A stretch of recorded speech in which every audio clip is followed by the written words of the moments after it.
What's up, y'all? So, when I was a kid, my little brother loved roller coasters.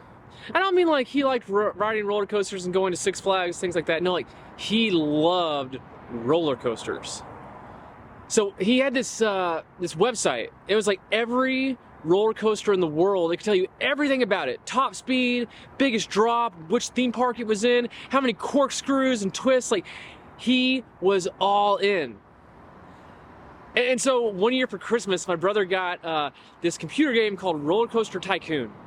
And it was like a game where you created a theme park and could, build roller coasters and rides and put all the lines in and concessions. Like you were the creator of this, your own theme park, call it whatever you wanted, whatever theme you wanted.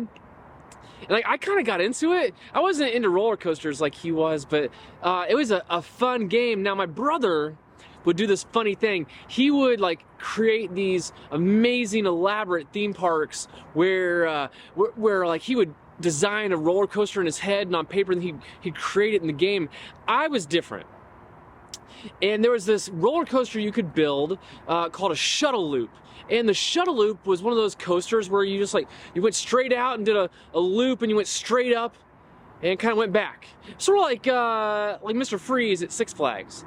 And I love doing this because on the way up, you could put like boosters on the roller coaster and then take off all the brakes.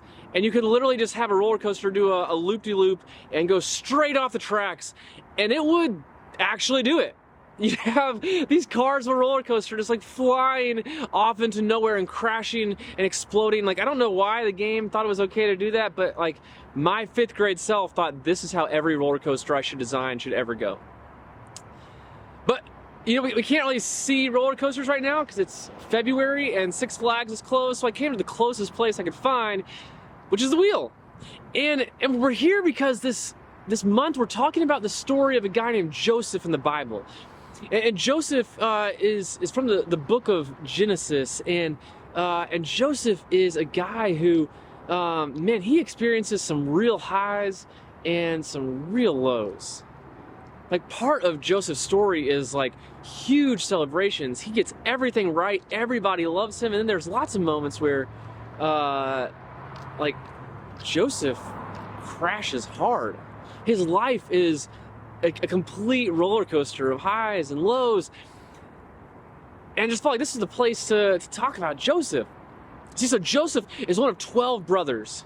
His dad, Jacob, has 12 sons, and Joseph's like right in the middle. Classic middle child. And he's not the oldest, he's not the youngest, but Joseph is Jacob's favorite. Any of you all like your parents' favorite kids? That was Joseph. His dad loved him the most. They even made a musical about it. I don't know if you've heard like Joseph's a Technicolor Dreamcoat, but Joseph, his dad makes him a coat of many colors. It's like elaborate. It's like kind of silky, kind of good looking. And it makes all his brothers jealous because they don't get one. Like, Jacob doesn't make it hard to know who the favorite in this family is. It's Joseph. And he starts telling his brothers about these dreams he has where like they basically start bowing down to him. He's the favorite, and like he brags about it a lot. He's not very humble about it. You know anybody in your life who like just seems like everything goes right for them and they have no humility at all, like no chill? That was Joseph. And so Joseph, one day his brothers are all out working and Joseph's walking up and they're just like, man, there's Joseph again.